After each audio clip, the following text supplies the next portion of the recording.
We choose to go to the moon in this decade and do the other things, not because they are easy, but because they are hard.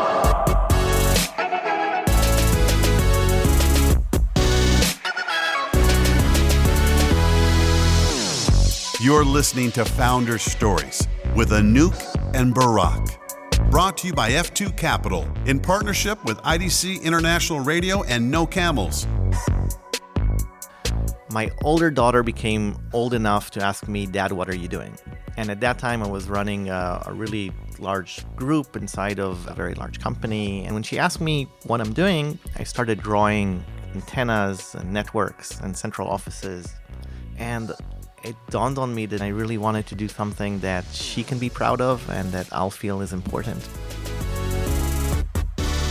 Hi, and welcome to Founder Stories.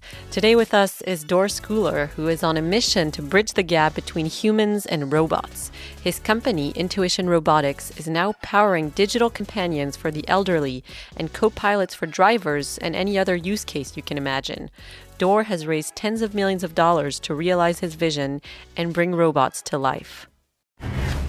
So, Dor, you are the founder of Intuition Robotics, which launched LEQ, the robot for elderly people. You started your career in the IDF intelligence unit 8200, known as the unit. And while most Israelis go trek in Nepal or chill on a beach in India or South America after their military service, you skipped all that and university to go and pitch your first startup. Why did you do that? Probably laziness, so it was an interesting time. I had all these ideas and I had this very strange position in my last few months in the unit where this was post ICQ. And we started having a real brain drain of great people leaving and trying to build a fortune for themselves. And I approached the head of the unit and said, how about we find a way to retain them? So let's create a program, let's create an incubator inside of the unit, let's spin out technologies that we built with dual use. And I started learning about the industry. And anyway, I left and started a startup. You inspired yourself. You mentioned ICQ, and it's so important because it really kicked off the startup nation. Can you just tell us a bit about the story there and its effect on you?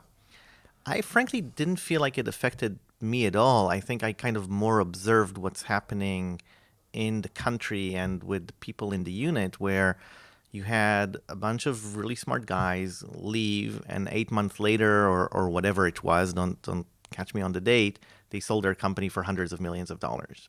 So you actually knew these guys? I didn't. I more observed what happened with those people in the unit that were much smarter than me and started leaving and starting their own companies.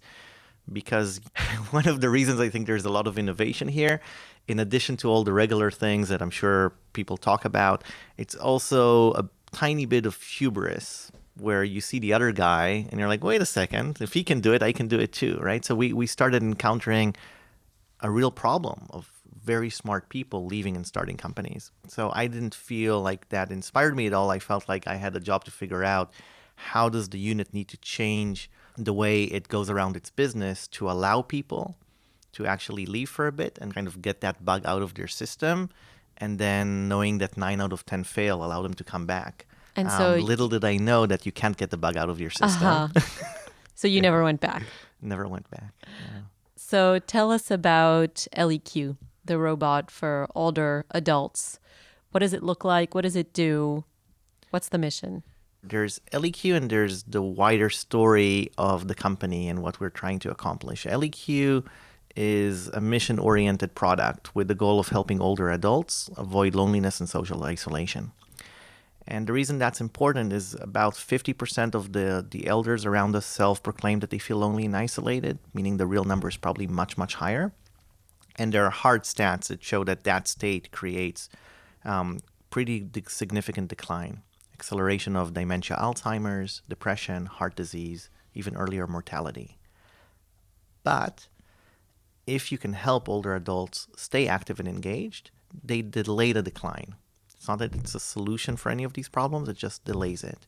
And we asked ourselves the question when we started the company, how can technology be put to use to help close the digital divide, to help be a teammate, if you will, for the older adults that want to stay active and engaged, do so. You know, Dor, hearing you talk, you're so intelligent, and it's such a big opportunity.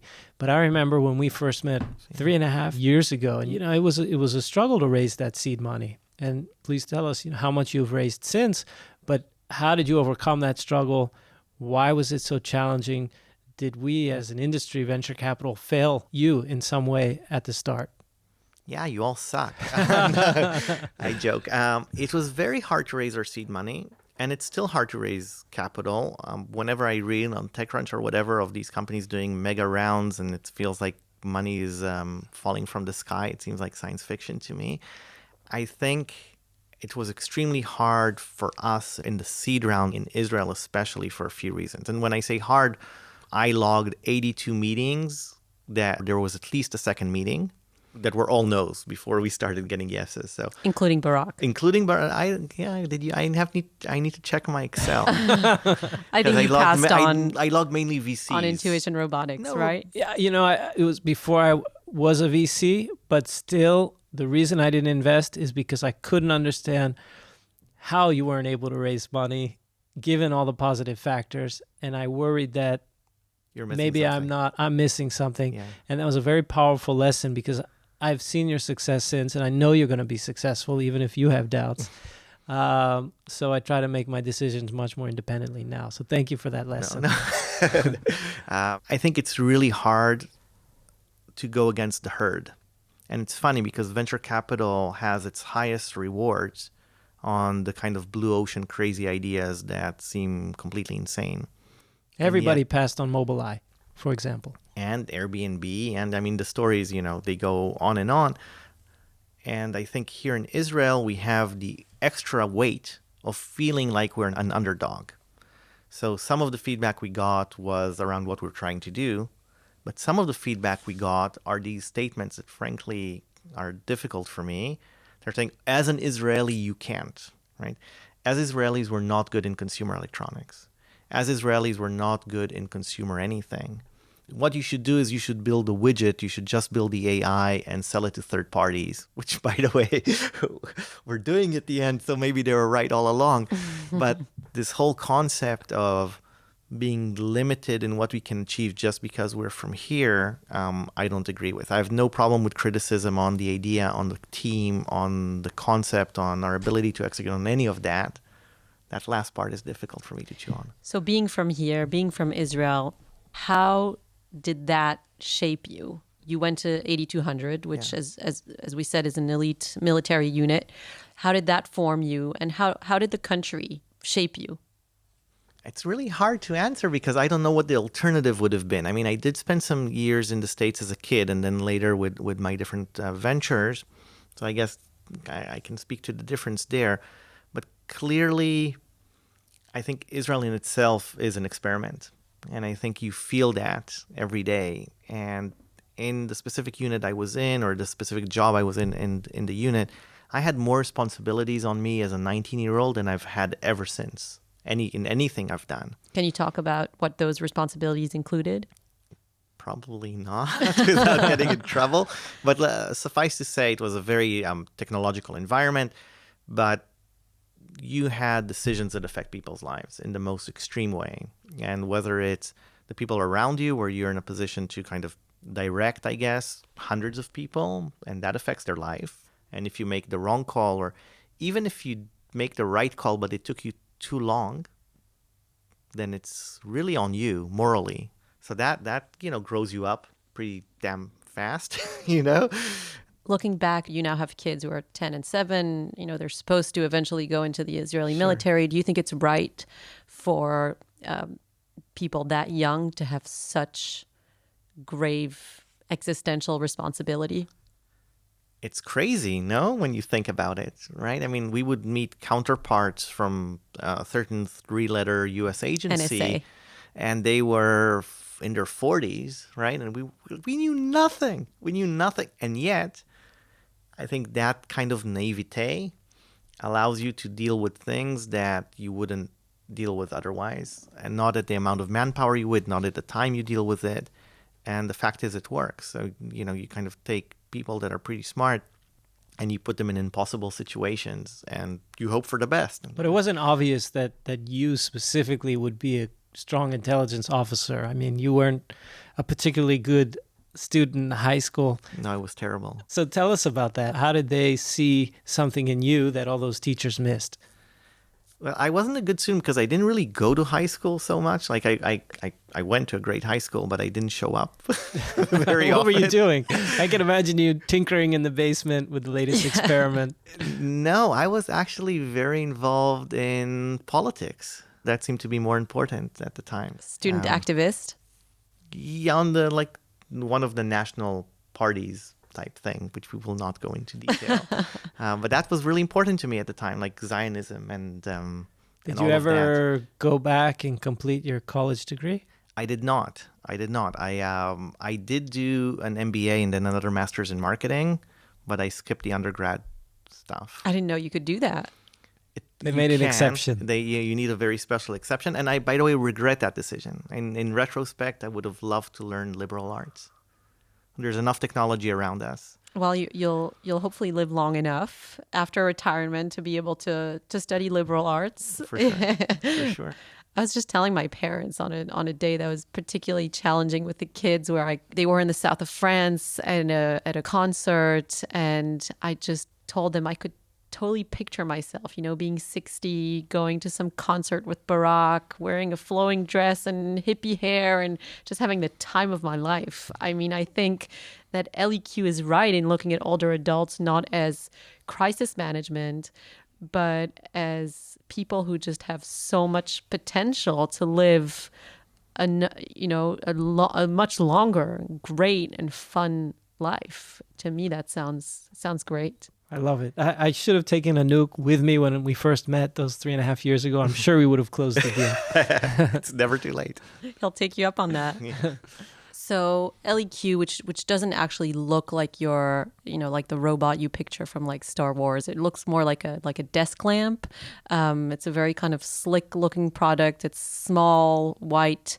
How does that make someone feel less lonely? If anything, people are increasingly showing that technology is making us feel lonelier.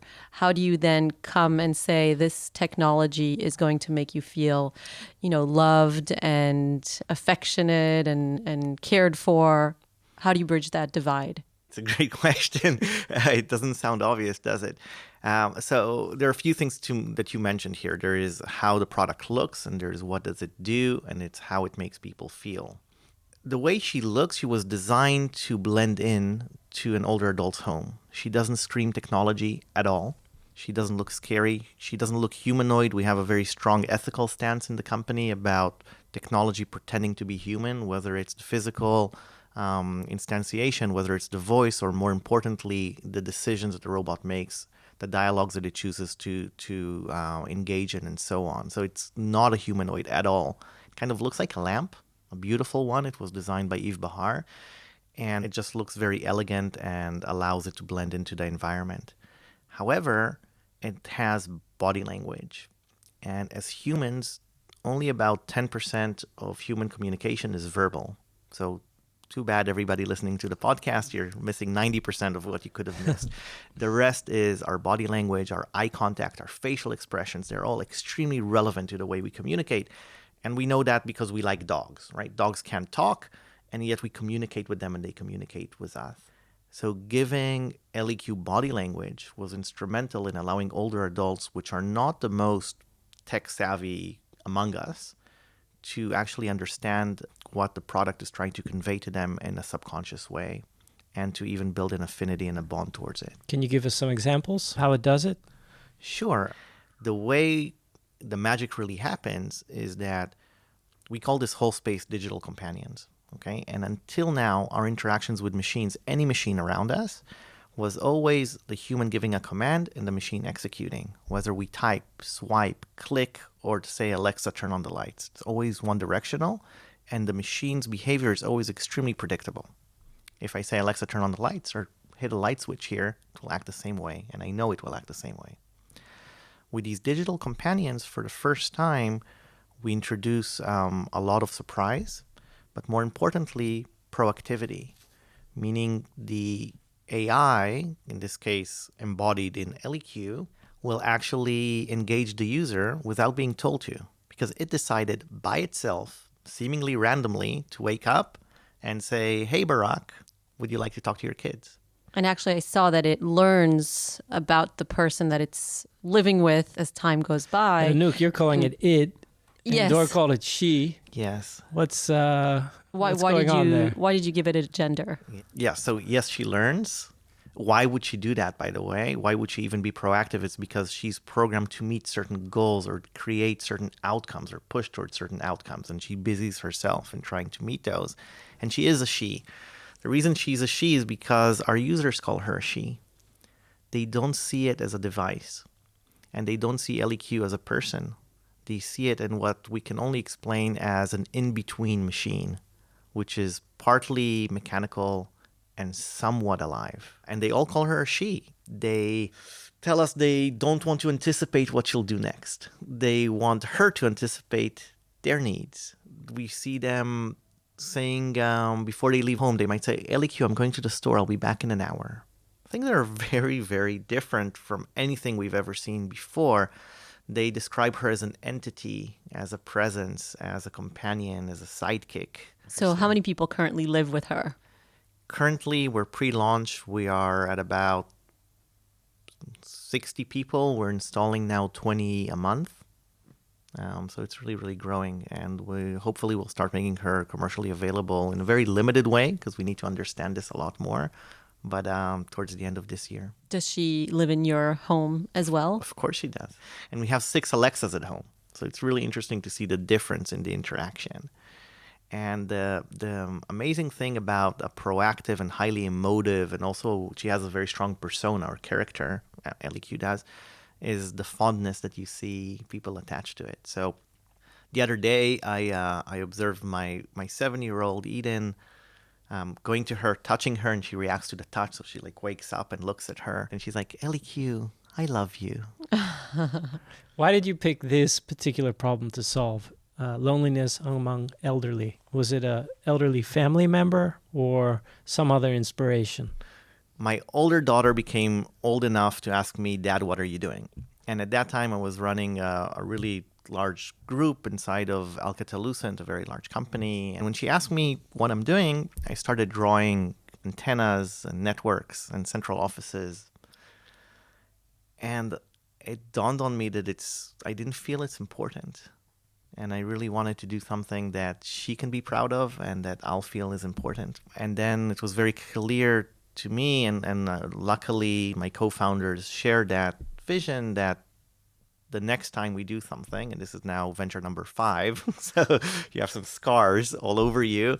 Next time we'll try to do something that can improve the world a little bit, knowing that 9 out of 10 fail anyway. So you might as well try to do something that's helpful. But do we want people to talk to a robot when they feel lonely? Are we solving a problem, or are we just making it worse? Yeah, I think we are, because 80 to 90% of what LEQ does is actually become a bridge to the outside world. So we see LEQ enhancing the communications between the older adult and loved ones and friends, specifically the grandchildren. We see her keeping people engaged in what's going on in the world by telling them about the news, or keeping them curious by telling them interesting facts. Like, did you know a giraffe is the only animal that can lick its own ear?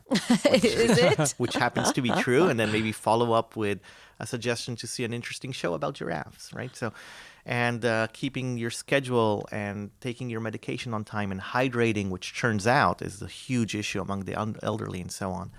Only about 10 to 20% of what one does with LEQ is related to the actual relationship between the human and the robot. At the same time, when we look at the bellwethers of aging, countries like Japan, you see that as the population ages, there are just not enough humans to take care of the elderly. I'm not talking about willing, I'm talking about there aren't enough. Okay? So I think it's obvious that technology has a role to help, but we prefer to see it as a role to help bridge the digital divide and get people closer to one another than replacing humans. And you're also saying that technology may not be better than humans, but it's better than nothing. It's not better than humans at all. There's not even a question, and we don't aspire to replace a human, but it can augment it. And one of the beta users, some of them allow us to put cameras for our own learning on how to improve the product. And you saw one of them talking to her caregiver and teaching her all about LEQ, really proud and so on. And the caregiver said, "You don't need this, you need real people." And the older adult looked at her and said, "I love it when you come over. I really enjoy it, and thank you for being there for me. But she's here all the time, even when you're not." For anyone listening, if you have kids, how often did you tell them you should call your grandma, right? And then they do because they're told to and they're good kids. And then they ask them, "How are you feeling today?" which is the wrong conversation. Neither of them want to have that conversation, okay? What do the kids want to do? Because they love their grandparents, especially because they have a common enemy, which is us as parents. They want to send them a selfie. They want to record a voice message when they're on the go. They want to send them a Giphy, whatever. That's what they want. That's how they live their lives. And they want their grandparents to be part of their lives, and they want to communicate with them the way they communicate with anybody else that's in their life. So LEQ allows for that, right? The grandchild can just send a selfie or a text message or a voice message or whatever, and it shows up on LEQ. The older adult doesn't need to learn how to operate it. And next time LEQ will see you, she'll say, "Hey, Barak, you can't believe it. Your granddaughter just sent us a picture. Do you want to see it?" And then she'll show it to you. She'll read you the message. She'll look at you, making contact with you, and light up and say, "Should we reply?" Right? And then record a reply. And now you have this direct relationship between the grandchild and the grandparent, where we as parents are not in the loop at all, allowing them to communicate in the way they want to communicate. And for the grandparent, it kind of feels, the experience feels kind of like an answering machine. Record the message after the beep, beep, which you're comfortable with. And that's what we're busy on, right? So we're not busy on trying to replace the engagement between the human and the older adult, but rather use technology to allow it to happen naturally in a way that fits the modern life. What else did you discover when you were doing your research on elderly people in this market? What surprised you? I think the main thing that surprised me is the huge bias we have towards aging and towards older people. And one great way to see it is just in the products that are available. There are absolutely no aspirational brands for the older population. Now, 55% of all disposable income is with people that are retired, because we get into debt, we take a mortgage, we pay it off, we retire, we have money. And all the products you see, even most technology companies you see, are about falls and emergencies and all the bad stuff around frailty, and not about aspiration and giving people new capabilities, ideally superpowers in the future, where they're in a position where they lose a little bit of something every day, whether it's their physical capabilities or their friends, and the technology we build around them only helps underscore that, as opposed to provide new capabilities and also provide aspirational and hope. So, what did you discover is the root cause of loneliness? I don't know if I can answer that. I think there's a lot of loneliness in modern society, regardless of being older or not. But if you look objectively, we live much longer than we have before. The period after retirement, when people lose a sense of purpose, unless they're able to find a new sense of purpose, we live further away from our parents than ever before in human history. Just a generation or two ago, we used to live together. We work much harder. If you look at the busy parent today, they're super busy taking care of their kids, and I feel like we do a lot. I don't know if it was like this when I was a kid, but I feel like we're doing a lot more than was done in the past. We're a lot more involved. We're a lot more connected. We work harder than ever before as far as the hours. The thanks to technological devices are keeping us always on. It's not that we drop our pencil at 5 and go home for dinner. And then we care for our parents that are living for a long time. And we're torn between that, which means... And by the way, we don't just want to check the box. We want to excel in each one of those 3 buckets. Not to mention taking care of ourselves, who has time for that? So what that leads to is that we are further away from our parents. We have less time to give to them. As a society, we have much more older adults. It used to be about 8% of the population. In Japan, it's above 26% of the population, and it will grow to a whopping 50% of the population in our lifetime. So yeah, these are major societal changes that we've never ever seen before. So working with older people, does that make you more or less scared of becoming old? Is that something that you now often have on your mind, visualizing yourself as an older person? Yeah, yes, I think it adds empathy, but at the end of the day, it helps demystify the whole thing, and you see people for who they are, and it's amazingly inspiring. I mean, we have one of our first beta testers is 97 years old. He has the product in his home for over 18 months now, and these are stories you can't read about. They're inspiring in so many ways. And how does he feel having LEQ in his home? First of all, I was really worried that older adults will freak out. That's I guess my bias of a machine talking to them and them talking to a machine. We have seen none of that. We see some people that build a relationship. They kind of treat LEQ as someone that's joining them on a journey, that's helping them throughout the day. There's immense loyalty there. So you have that. You have other people that are enjoying the benefit, but almost don't want to admit it. So you go and interview them and you say, okay, well, you've had LEQ in your home for 6 months now. Do you want to buy her? And they'll say, no, I don't need a product like this. You say, okay, great. The trial's over. I'm going to take her with me. And they're like, are you kidding? So there are many companies tackling loneliness for elderly or older adults with robots. I read about everything from LEQ to Tombot's Jenny robotic puppy that cuddles but doesn't pee on you. Do you see a clear winner emerging? I mean, how are all these different products and approaches doing? This is one of society's biggest issues, and there are hardly any companies. I mean, yeah, we have 2 companies creating puppies, and we have us, and there aren't many others. So I wish more entrepreneurs would try to figure out new ways to solve this problem. I think we each take a different approach. I don't think that the toy pets are trying to really deal with loneliness. They provide more comfort. So it gives you a really interesting sensation when you pet a dog or a seal and they react to your touch and they purr or they move. But I don't think it feels the cognitive need we have to be around people, to learn new things, to feel relevant, to get out of the house, to give us a little nudge. At the same time, you can pet LEQ all day long. She's not going to give you a sensation of purring. So, Yeah, but the pets clearly don't look like humans, and LEQ doesn't look like humans. Correct. Other people are taking the human approach. Can you talk a little bit more about that? What is the danger in your mind of making a product look and act more like a human? Why would we possibly want a machine to pretend to be a human, except fulfilling our science fiction movie fantasies? It's clearly not a human. I think from the user experience perspective, the user is smart enough that they will understand it's not the case. Even if you can trick it for 2 or 3 minutes, you're not going to trick it over time, and they will feel betrayed. They will feel tricked. But more importantly than that, I just think it's wrong. I don't think that you need to fool the user into feeling they're talking to a machine in order to meet your goals. And if the goals are to have empathy, to have a relationship, to have enduring engagement, to invoke feeling, actual feeling by the human, I think we've proved to ourselves at least that you do not need to have humanoid form, a humanoid voice, or what have you to that. In fact, we think transparency and honesty is increasingly important. So if you ask LEQ, for example, what her favorite food is, she'll tell you, I heard human food is tasty, but I eat electricity.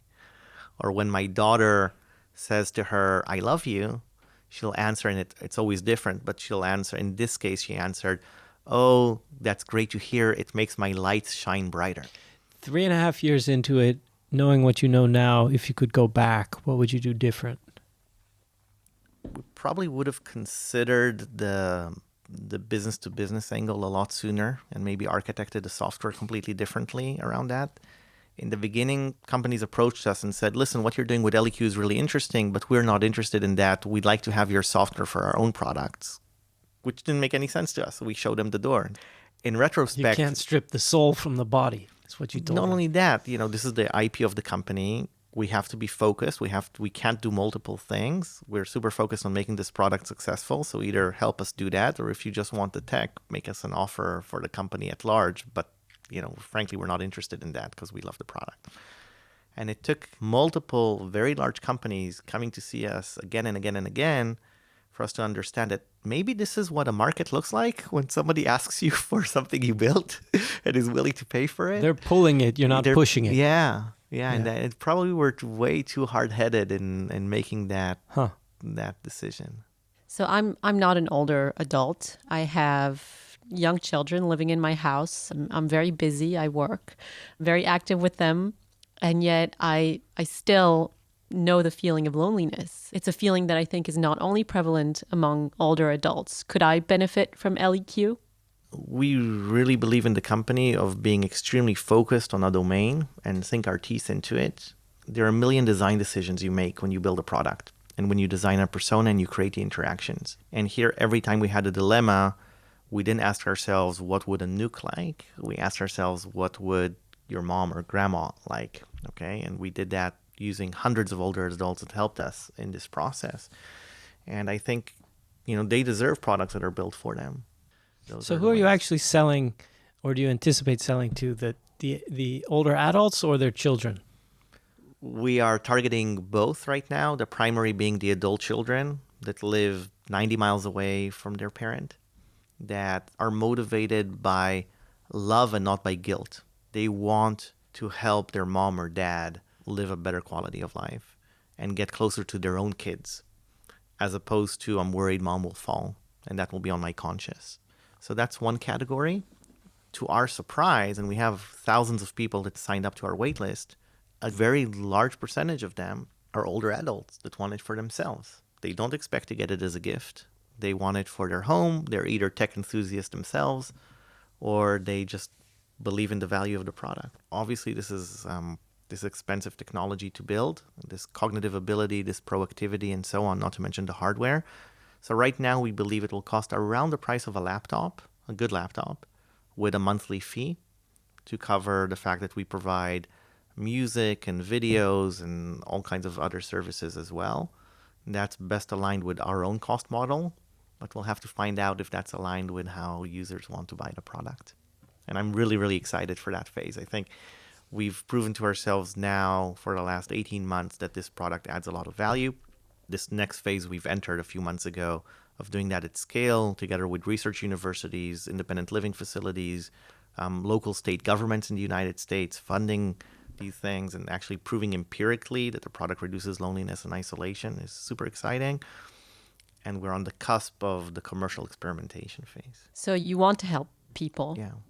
but you also want to make money. It's a commercial company, and I guess you have a duty to your investors to make as much money as possible. How do you navigate between these two, where one is helping people, which in the mind of some would be making this product cheaper and available to a wide audience, and in the mind of your investor is making it as expensive as possible as people are willing to pay for it?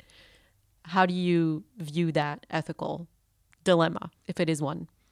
I don't think it's a real dilemma, because if customers like this product, then they would want the company to be able to be sustainable. And we can't do that if we are not a profitable company. And they would hopefully want other people to have this product in their hands. We are working on reducing costs. At the same time, if it really does what it's supposed to do, then if you look at the alternative cost of healthcare, whether it's the cost of deterioration, acceleration of dementia, depression, heart disease, is estimated by Stanford to cost just Medicare, Medicaid around $7 billion a year. If you go to independent living facilities, it costs between $6,000 to $12,000 a month. So that's kind of expensive, right? So it's not that we're in a vacuum. Looking into the future, what are some of the most surprising applications of robotics that you envision? So we work on this digital companion space. And what happened is about a year ago, we started our joint work with Toyota, where we're creating a teammate in your car that will help you be a safer driver, will help you understand all the technology that's in the car, will help navigate the world of autonomy, handover between the driver and the autonomous car and back again, but also creating delightful shared experiences between the family and the passengers and the vehicle itself. So the car will come to life, almost like Kit and Knight Rider, if you will. So that's a fascinating use case for me. And we're seeing many other use cases that your listeners can imagine for themselves, if you're talking about a domain-specific, character-based, proactive teammate that's able to make its own cognitive decisions in order to drive for certain outcomes, there are many, many use cases that become possible. And we've now separated our core, the brain of the system, from LEQ and are making it available for third parties. Dor, thank you so much for joining us. It was a pleasure, and I hope it succeeds for everyone. Founder Stories is brought to you by F2 Capital in partnership with IDC International Radio and No Camels. Subscribe now on your favorite podcast app.